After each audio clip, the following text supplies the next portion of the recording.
seramai 12,500 kaki tangan di 327 balai sekarang ini di dalam keadaan siap siaga. Dari segi keanggotaan, iaitu sumber manusia, yang mana kita akan bertugas 24 jam, dan kita juga akan menyediakan aset kita di barisan hadapan, dan juga kita akan memperlengkapkan keperluan-keperluan yang lain dari masa ke semasa, termasuknya aset darat dan juga aset udara. Kita akan juga menggerakkan unit drone kita untuk maksud pemantauan. Because semasa kita jadi ini akan mengoptimalkan dari segi kerja-kerja untuk memadam. Drone juga kita sedang kaji sama ada dia boleh membawa beban atau tak dan membantu dalam pembakaran, pemadaman kebakaran. Ini sebenarnya telah pun kita buat beberapa kajian, and kita merancangkan untuk membuat perolehan ini dalam tahun hadapan. Perubahan iklim ini kita percaya as it goes into fasa monsun barat daya,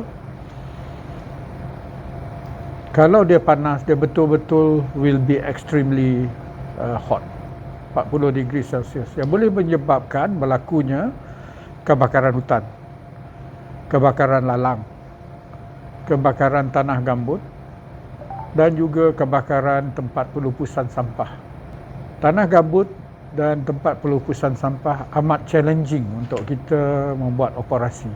Untuk pengoperator tempat pelupusan sampah, kita memang minta mereka ini membuat pengawasan, jangan ada sumber percikan api.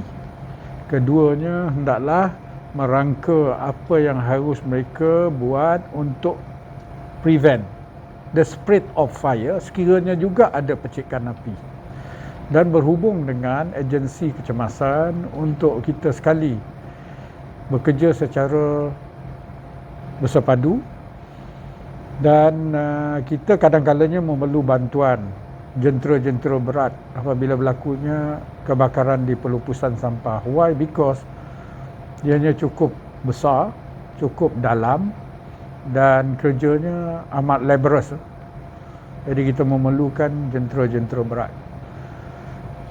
Ini penting because apa? Bila kebakaran ini berlaku, dia akan menyebabkan berlakunya satunya serpihan kebakaran, keduanya juga asap-asap yang keluar, dan juga boleh menyebabkan jerbu. Pada masa yang sama, asap-asap ini kita kena detect dari segi toxicity dia kepada penduduk yang berdekatan, mungkin dia akan boleh menjejaskan kehidupan seharian.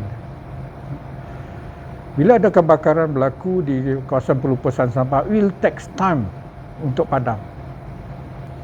Nasihat kita kepada orang ramai, satunya apabila musim panas ini sudah tentu kita akan mengalami krisis air. Penggunaan air hendaklah dijimatkan.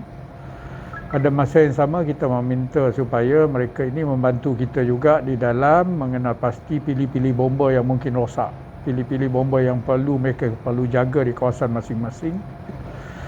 Pada masa yang sama juga kita minta supaya apa-apa aktiviti manusia, because punca kebakaran yang berlaku di Malaysia ini adalah kebanyakannya kebakaran hutan disebabkan oleh aktiviti manusia yang membuat hiking, yang berkelah, yang membuat kunjungan di tempat-tempat yang eksotik di dalam kawasan-kawasan pendalaman, yang bertani, dan juga yang melaksanakan aktiviti-aktiviti memburu dan sebagainya. Hendaklah mengambil perhatian dari aspek keselamatan kebakaran.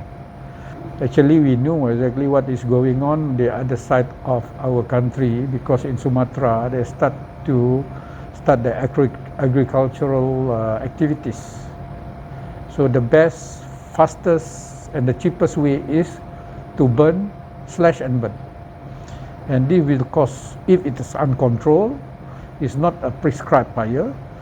If it's not controlled, we cannot condone it, then the spread of the fire will be immense, and it goes at the part of the forest and also whatever vegetation is, and this will cause a major haze disaster for Southeast Asia. We don't want 1997 haze disaster 2014 happen again.